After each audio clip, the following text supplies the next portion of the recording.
The Chronicles of Aqualìa, part of the Chronicles of Aquasha, purified and written anew before your time. Part 5. And the children of the earth, all its creatures and helpers, were filled with blessing and happiness and love, and sparks of light in different colors and frequencies were emitted around them, visible and possible to be felt by all those who perceived with their hearts and their souls. And choirs surged and sang of happiness and bliss, the songs of their ancestors, the songs of the moments, and the songs of the future. And their songs sounded after one another and yet at once, depending on which level one listened. And despite them being different, they matched and were within themselves and together complete.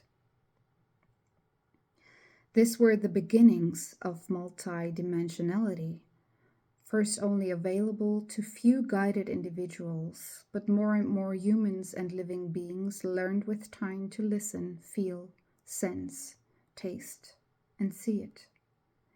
And it was a blessing for the world, because then everyone could recognize whether their own song was in harmony at that time with the song of a different living being, and on which frequencies there were interactions, and whether it were interactions of construction or change. And everyone could decide what they wanted or wanted to accept and what served them at that time. It was a time of blessing, of happiness, and of learning.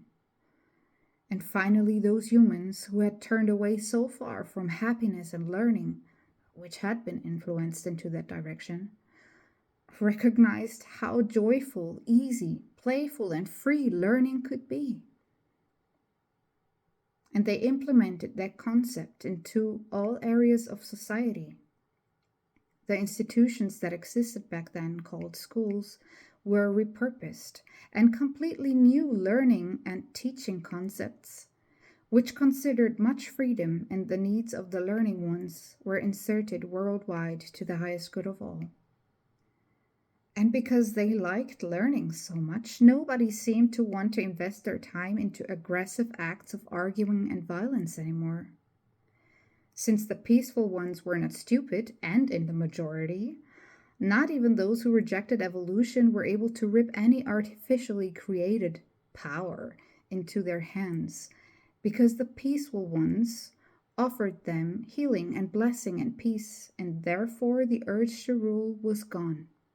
Grumpy, some of these agitators spent the rest of their lives in the rejecting isolation. Yet the peaceful ones let that happen and respected their free will. They had offered what they were ready to give, and the decision whether to accept or reject lied in the hands of those who refused development. Some let themselves down to trying it out and were successfully and quickly healed on all levels and integrated into society according to divine order. All the other ones were allowed to spend their time according to their free will as they wanted, under the condition to not harm any person or living being in the frame of divine order and the divine plan.